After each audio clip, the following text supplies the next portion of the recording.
முதுமலை அருகே அமராவதி நகர் ராணுவ பயிற்சி பள்ளியில் ஆண்டு விழா மற்றும் அணிவகுப்பு நிகழ்ச்சி நடைபெற்றது. திருப்பூர் மாவட்டம் முதுமலை அடுத்த அமராவதி நகரில் மத்திய பாதுகாப்புத்துறை அமைச்சகத்தின் கீழ் இயங்கி வருகின்ற சைனிக் பள்ளி உள்ளது. இந்த பள்ளியின் 62வது ஆண்டு விழா மற்றும் இறுதி அணிவகுப்பு விழா ஏப்ரல் 5 மற்றும் 6ஆம் தேதி நடைபெற்றது.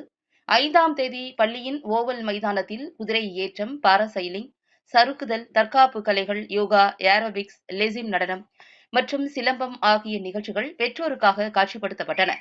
அதைத் தொடர்ந்து பள்ளியின் 62வது வருடம் 12ஆம் வகுப்பு மாணவர்களின் பாசிங் அவுட் அணிவகுப்பு மேஜர் ஸ்ரீராம்குமார் ட்ரில் சதுக்கத்தில் 6ஆம் தேதி காலை நடைபெற்றது. அணிவகுப்பு மரியாதையை கோயம்புத்தூர் விமானப்படை நிர்வாக கல்லூரியின் கமாண்டன்ட் ஏர் கமடோர் விகாஸ் வாகி விஎஸ்எம் ஏற்றுக்கொண்டார். கேடட் கனிஷ் கண்ணா அணிவகுப்பு தளபதியாக இருந்தார். கேடட் எஸ் அஸ்வின் மற்றும் கேடட் எஸ் வி அகிலன் ஆகியோர் முறையே ஒட்டுமொத்த சிறந்த கேடட் மற்றும் சிறந்த ஒழுக்கத்திற்கான கோப்பையை வென்றனர். செயற்கை நுண்ணறிவு, ரோபோட்டிக்ஸ், கணிதம், அறிவியல் மற்றும் சுற்றுச்சூழல், மொழியியல் மற்றும் கலைகள் பற்றிய கண்காட்சிகள் இரண்டும் ஏற்பாடு செய்யப்பட்டன. இந்த கண்காட்சியில் அனைத்து மாணவர்களும் மற்றும் பெற்றோர்களும் ஆர்வத்துடன் கலந்து கொண்டனர். மாணவர்கள் மற்றும் பெற்றோர்களுக்காக பள்ளி வளாகத்தில் புத்தக கண்காட்சியும் நடத்தப்பட்டது.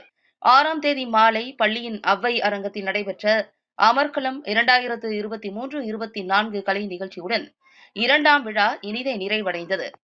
இந்த நிகழ்ச்சியில் தமிழ்நாட்டின் பாரம்பரியம் மற்றும் செழுமையான கலாச்சாரத்தை உள்ளடக்கிய பல்வேறு வகையான பொழுதுபோக்கு நிகழ்ச்சிகள் காட்சிப்படுத்தப்பட்டன.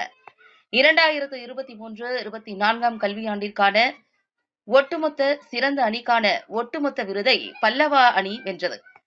விருதை தலைமை விருந்தினர் ஏர் கமடோர் விகாஸ் வாகி விஎஸ்எம் பல்லவ அணிக்கு வழங்கினார். 2 நாட்கள் நடைபெற்ற நிகழ்வுகளில் பெற்றோர்கள் கலந்து கொண்டனர்.